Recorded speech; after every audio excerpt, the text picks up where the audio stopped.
Salut! Alors, dans cette vidéo-ci, tout simplement, on va parler d'un point très important qui concerne tous les étudiants étrangers qui vont venir étudier au niveau du Canada ou bien qui souhaitent venir étudier au niveau du Canada. Alors, on va parler de la lettre explicative. Et bien évidemment, je vais prendre un exemple ici pour vous expliquer dans cette vidéo-ci comment est-ce que vous devez répartir les différentes informations à mettre dans votre lettre explicative. Et ceci, ça sera bien évidemment grâce à ETS Montréal, donc c'est l'école de technologie supérieure de Montréal qui prend soin de mettre ce type d'informations pour ses futurs étudiants. Ça veut dire que vous qui aspirez à aller étudier tout simplement à Montréal ou bien au niveau du Québec, alors il y a cette école-ci qu'on appelle ETS Montréal, donc école de technologie supérieure de Montréal, qui prend le temps tout simplement de mettre en avant un exemplaire de type de lettre explicative pour ses futurs étudiants, de savoir comment est-ce que vous pouvez écrire une lettre explicative, qu'est-ce qu'il faut mettre à l'intérieur pour que ce soit plus conforme avec les différents documents que vous allez fournir. Donc si vous ne voulez pas rater cette séance-ci, écoutez la vidéo jusqu'à la fin parce qu'il y a une très bonne nouvelle à la fin là qui pourrait tout simplement vous intéresser. Alors, avant qu'on ne commence, si vous êtes tout nouveau, tout nouvelle sur la chaîne et que vous n'êtes pas encore abonné, alors je vous invite tout simplement à cliquer sur ce petit bouton-là. C'est un petit bouton rouge. Cliquez dessus, abonnez-vous.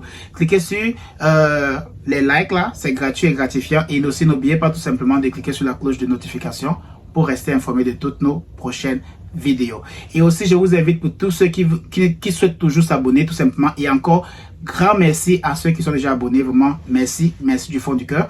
Et pour ceux qui souhaitent s'abonner à la communauté Immigrants Ignorants Canada, tout simplement, le lien sera dans la description. Cliquez dessus, vous allez choisir votre option et dès lors que vous allez faire cela, prenez juste une capture d'écran, envoyez cela à l'adresse email qui sera aussi dans la description pour qu'on puisse savoir exactement que vous avez rejoint la communauté et qu'il faut simplement qu'on vous intègre directement. Ça sera tellement merveilleux de voir tout ce grand monde-ci qui est sur YouTube, de pouvoir rejoindre la communauté aussi avec nous. Ça va vous permettre tout simplement de répondre à certaines de vos questions via notre expérience et comme ça vous permettre aussi de poursuivre vos études au niveau du Canada comme les dizaines des membres de la communauté qui ont déjà obtenu les permis d'études et qui seront bientôt, bien pour certaines, qui seront bientôt au niveau du Canada. Alors, je tiens à préciser, avant qu'on ne commence aussi, du fait que je ne suis pas une agent en immigration.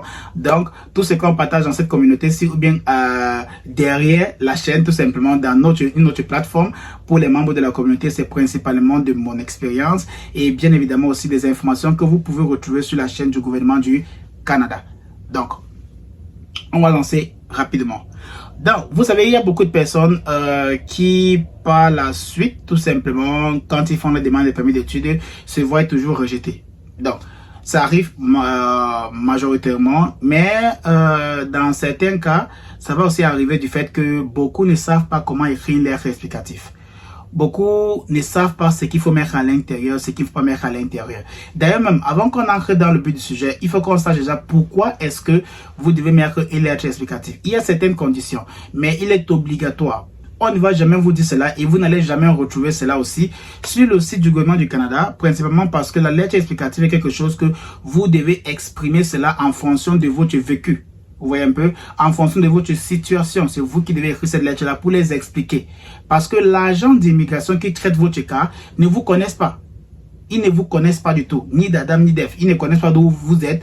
Ils connaissent simplement que vous avez fait une demande d'immigration pour venir au niveau du Canada. Donc c'est à vous maintenant de pouvoir les expliquer exactement pourquoi est-ce que vous voulez étudier au Canada.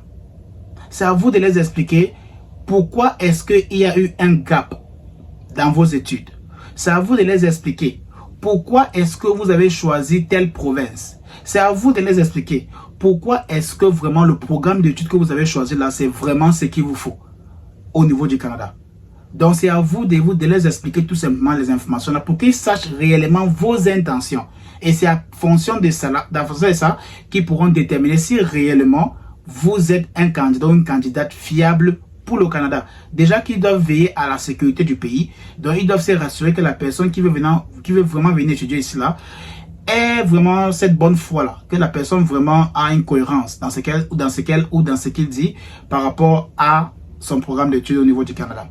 Donc voilà pourquoi vous devez absolument faire une lettre explicative.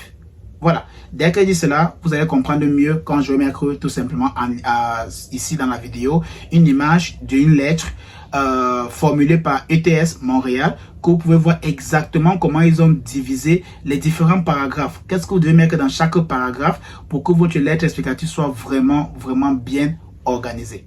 Alors, regardez cette lettre-ci et on se reprend après. Alors, donc là, vous voyez, voici comment est-ce que vous pouvez rédiger une lettre explicative. Ça, c'est juste un guide qui vient de l'école ETS Montréal, donc c'est l'école de technologie supérieure de Montréal, pour ceux qui le savent. Donc ce guide-ci, c'est un guide qui est sur le site web et ça date déjà de pratiquement plus de 3 ans déjà. Donc une chose que je tiens à rectifier ici, c'est le fait qu'au niveau de la capacité financière, vous allez voir $12 000. Dans les $12 000 que vous voyez là, c'était le montant qu'il fallait avoir pratiquement il y a cela plus de 3 ans, 2 ans, 3 ans déjà. Donc mais à cette date-ci, la preuve de fonds que vous devez justifier est de $20 635. Donc, vous devez retenir cela. $20 635. Ça a changé. Donc, au début de votre lettre, vous voyez, ça commence par le projet d'études. Ensuite, perspective de retour au pays, historique de voyage et famille à l'étranger, capacité financière.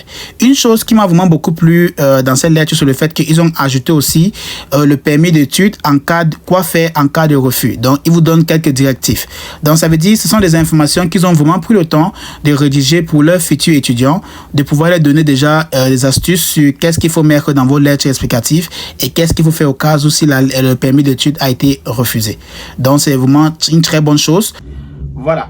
Donc, comme je disais tantôt, il est très important pour vous de pouvoir tout détailler dans votre lettre explicative parce que c'est la seule chance que vous avez de pouvoir vous exprimer devant l'agent d'immigration.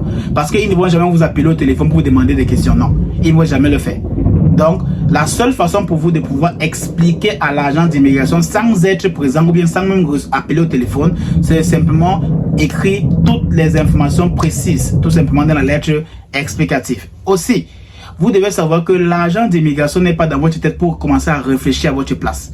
Ça veut dire si vous mettez une information à l'intérieur qui est très complexe et que l'agent d'immigration commence déjà à vouloir qu'on réfléchisse avec des nerfs, vous voyez le visage un peu froissé et il se dit, ou bien elle se dit, mais attends, qu'est-ce que celui-ci ou bien celle-ci veut dire? Qu'est-ce qu'il veut par là dire par telle chose? Qu'est-ce qu'il veut là dire par tel document? Mais je ne vois pas tel document ici là. Donc, ils vont juger cela, ils vont juger cela en leur manière à eux.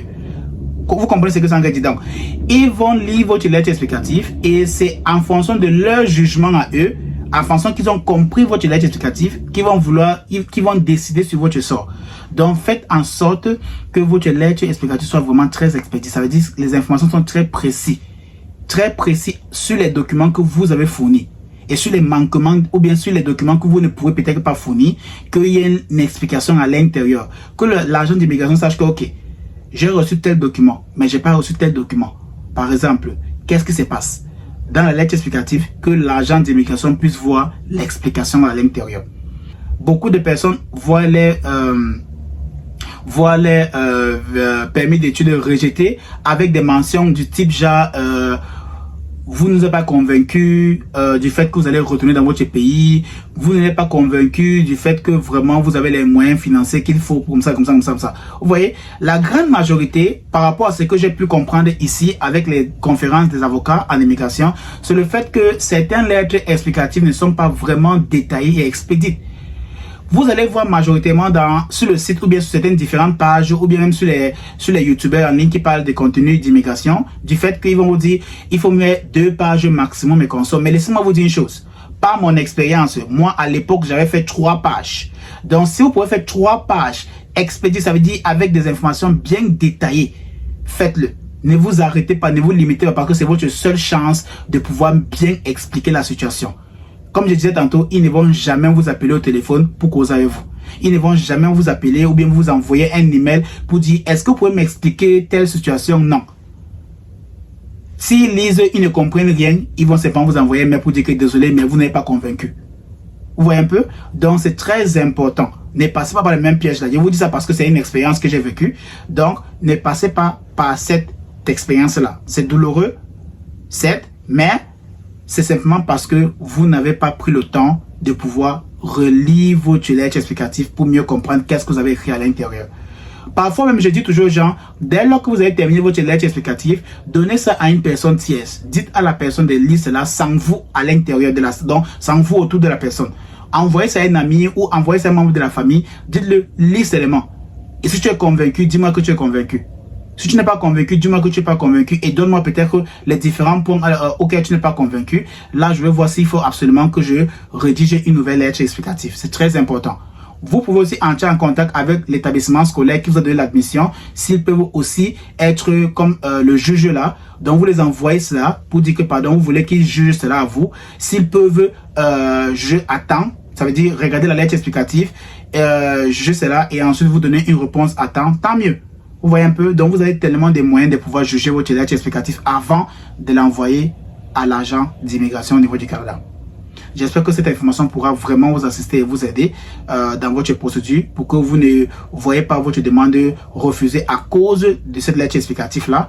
Mais sinon, pour ceux qui sont toujours avec la chaîne, vous savez, on donne toujours le meilleur de nous-mêmes ici et on attend simplement en retour que si vous êtes membre de la communauté, n'oubliez pas de vous abonner, cliquez sur le gros bouton rouge, mettez ça, c'est gratuit et gratifiant. Et aussi n'oubliez pas, si vous souhaitez rejoindre la communauté Immigrants Ignorants Canada sur nos différentes plateformes, alors le lien sera dans la description. Cliquez dessus, abonnez-vous, prenez une capture de votre abonnement. Après tout simplement l'abonnement, prenez juste une capture d'écran, envoyez-nous cela via email et l'email aussi sera dans la description tout simplement et comme ça vous allez rejoindre aussi notre plateforme et on pourra tout simplement se partager plus d'informations hors YouTube, bien évidemment, dans d'autres plateformes, tout simplement. Donc, j'espère que cette vidéo pourra vous assister et vous aider dans votre procédure. Sinon,